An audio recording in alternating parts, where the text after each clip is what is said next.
Good morning to everybody. Well, my pleasure as the first ever European Commissioner on Defence and Space to be invited to this very important meeting, G5+, and to speak about two most important issues of today in Europe, is how to strengthen our own security and defence and how to support Ukraine. Quite recently, we approved in the Commission so-called white paper on the future of European defence, and also we approved two most important financial documents related with possibilities for member states to mobilize around 800 billion euros during the next 4 years for the defence spending. And now, from one side, we are moving into next stage where I'm always repeating implementation is most important, because we cannot expect that we shall deter Putin while reading him our white paper. We need to implement, to produce what is needed, to invest into our industry.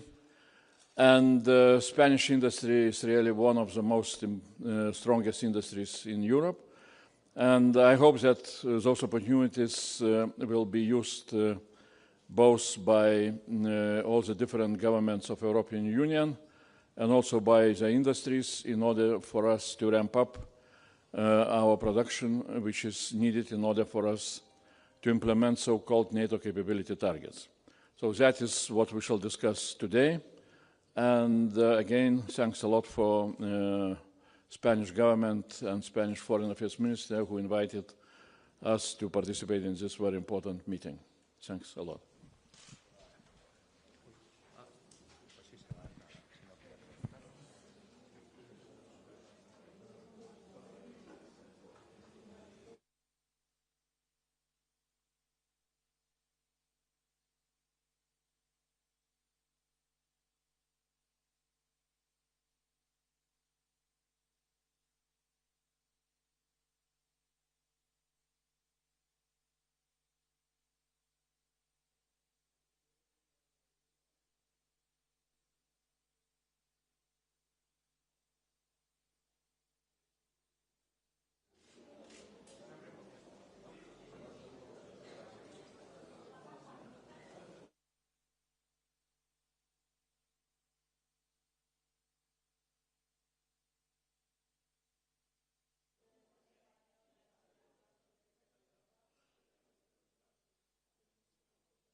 Well, it's very good to be here in Spain to discuss important security issues in Europe at this time, and to continue to stand alongside so many colleagues in the European family, to stand with the people of Ukraine.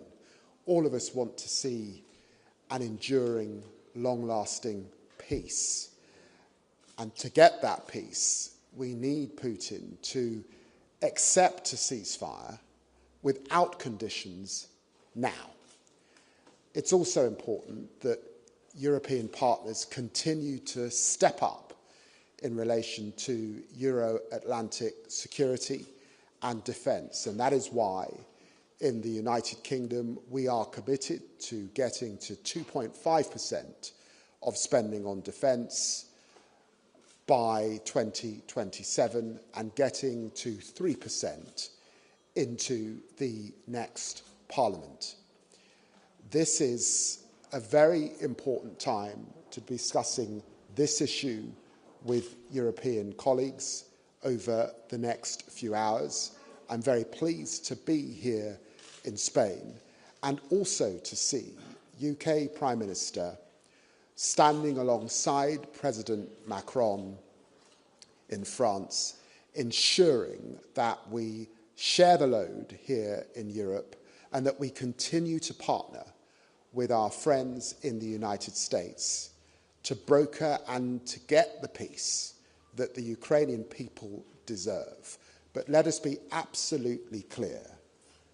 Peace in Ukraine and security for Ukraine is also about wider security in Europe and wider Euro-Atlantic security that keeps the global community safe. Thank you very much.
Good morning, everyone.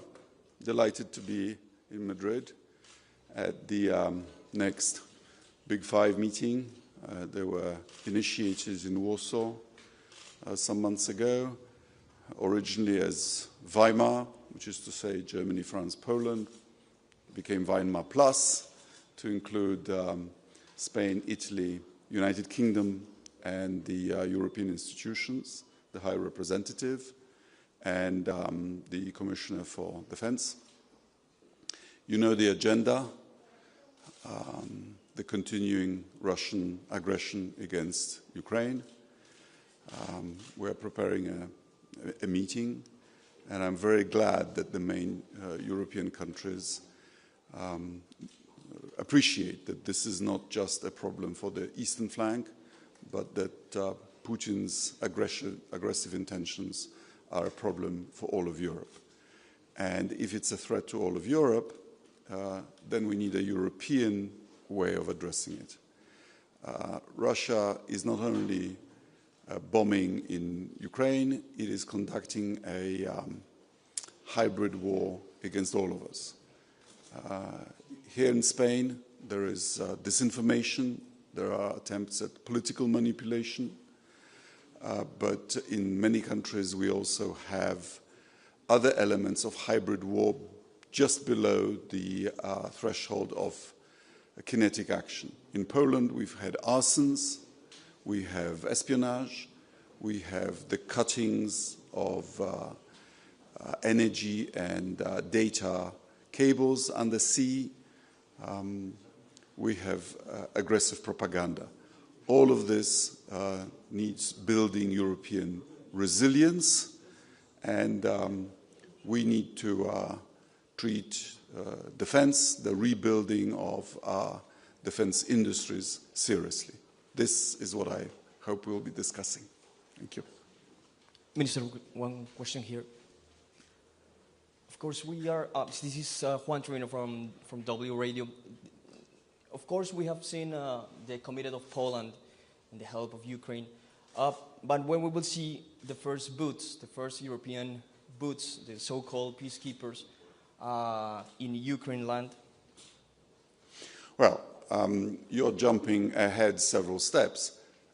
We don't yet have a ceasefire, let alone a peace to defend.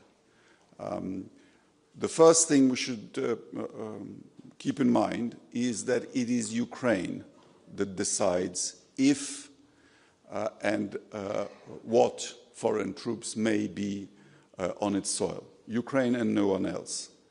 There has not yet been an outcome of any talks. If Ukraine requests security guarantees in the form of foreign presence, then the international community will decide what form that might take. What it certainly is not to be permitted is for Mr. Putin to dictate who may or may not be in Ukraine. That's the whole point of this defensive war by Ukraine, that it's Kiev who decides. Also, let me ask you, my colleagues asked me to tell you, what do you think about Spain not having a date to reach the 2% of GDP defense target? Well, we think it's been too long since the Wales NATO summit where this recommendation was repeated. It is a fact that the closer you are to Russia, the more countries spend on defense, and you can guess why. Thank you.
Bonjour à toutes et à tous. Je reviens d'une tournée en Asie où j'ai pu constater le souhait d'un certain nombre de pays d'approfondir leur coopération avec la France et avec l'Europe d'ailleurs, au moment où s'agite le spectre des guerres commerciales. C'est vrai des pays de l'Asie du Sud-Est, des pays de l'ASEAN. C'est vrai aussi de la Chine, où ma visite a permis de franchir une étape importante dans le règlement du différend qui nous oppose sur la question du cognac et de l'armagnac. Avant ma visite, les filières européennes, la filière française, étaient sous la menace d'une application imminente des droits définitifs chinois sur le cognac et l'armagnac, et puis entravée dans ses activités par le blocage des ventes dans les duty-free. Ma visite a permis de repousser cette menace imminente avec un report des conclusions de l'enquête et aux autorités chinoises de décider d'une mesure d'assouplissement de l'approvisionnement des duty-free en cognac et en armagnac. C'est donc une étape importante vers le règlement de ce différend qui nous permettra d'avancer résolument vers les coopérations que nous appelons de nos vœux entre la France et la Chine, entre bien sûr l'Union européenne et la Chine, parce que nous appelons de nos vœux la coopération plutôt que la confrontation. Et de ce point de vue-là, je souhaite vivement que nos alliés américains puissent réexaminer leur décision à venir, mercredi prochain, d'appliquer des droits de douane réciproques. D'abord parce que les droits de douane, ce sont des impôts sur les classes moyennes, et sur les classes moyennes américaines. L'application de ces droits de douane renchérirait le coût pour les familles américaines de faire le plein à la station essence ou de faire le plein de courses au supermarché. Ensuite, parce que les États-Unis ont un besoin vital de l'économie européenne. D'abord parce que notre marché unique permet à leurs entreprises de se développer, et je pense en particulier aux grandes entreprises américaines du numérique qui réalisent un quart de leurs revenus en Europe, c'est plusieurs centaines de milliards d'euros ou de dollars. Ensuite, parce que l'épargne européenne contribue à financer l'économie américaine et le déficit public américain. La zone euro finance l'Union européenne à hauteur de 3 000 milliards d'euros, une fois pris en compte ou net des investissements américains en Europe. 3 000 milliards d'euros, c'est considérable. C'est la taille du PIB français, de la richesse nationale produite chaque année en France. Et puis, pour vous donner un autre exemple, la France détient 335 milliards de dollars de bons du Trésor américain. Là encore, c'est considérable. Ça représente 2 années de déficit public français. Enfin, je souhaite vivement donc que les États-Unis puissent réexaminer cette décision d'appliquer les droits de douane réciproques, parce que s'ils le faisaient, la Commission européenne serait conduite d'une manière ou d'une autre à répliquer comme elle le fait systématiquement lorsque les intérêts commerciaux de l'Europe sont atteints. Et elle le ferait en mobilisant l'ensemble des instruments à sa disposition pour lutter contre les mesures de coercition, plus généralement ces instruments de dissuasion.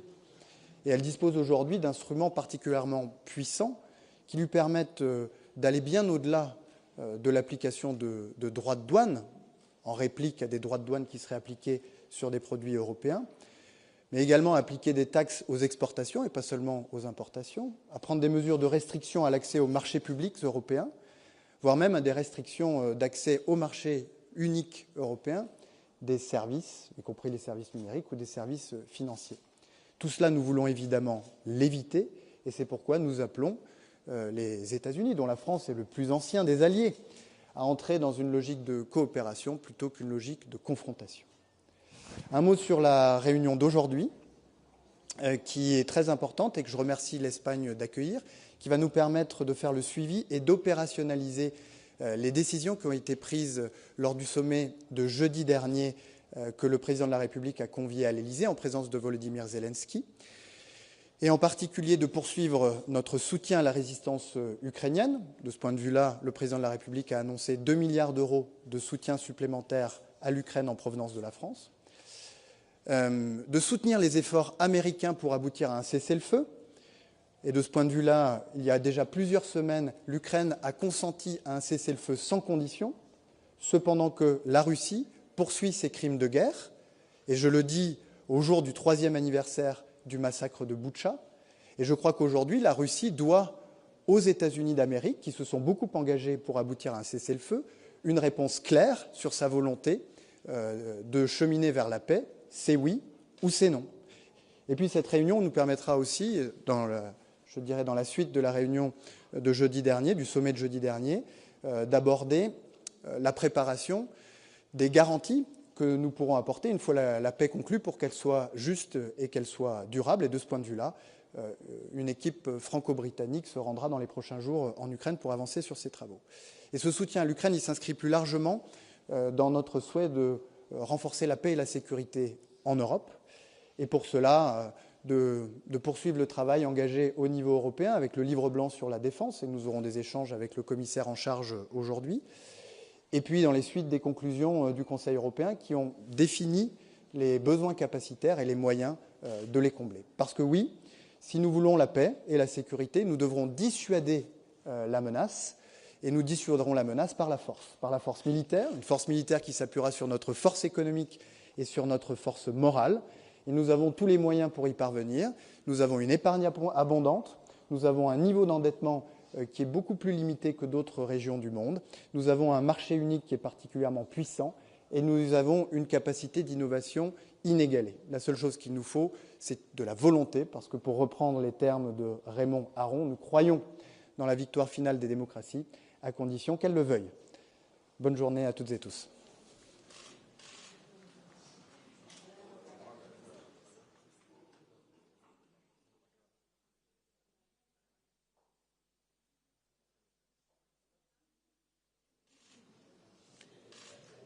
Good day, everybody. So it's good to be here. We have many topics to discuss.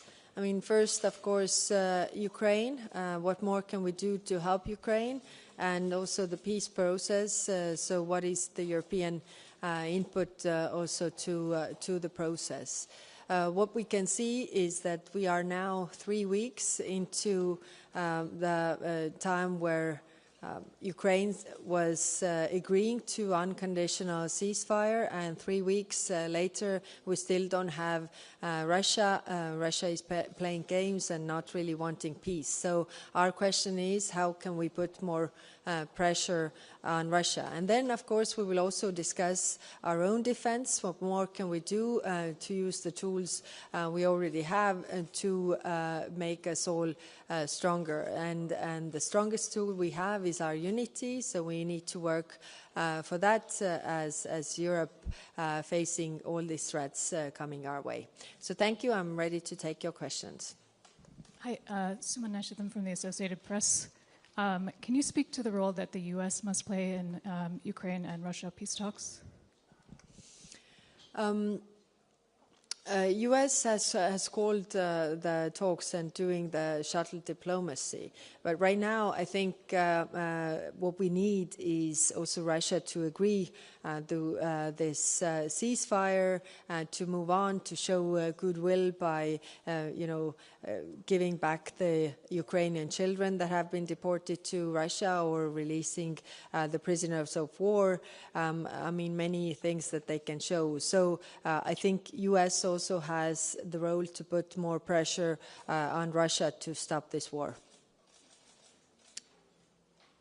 Anybody else? No? Thank you.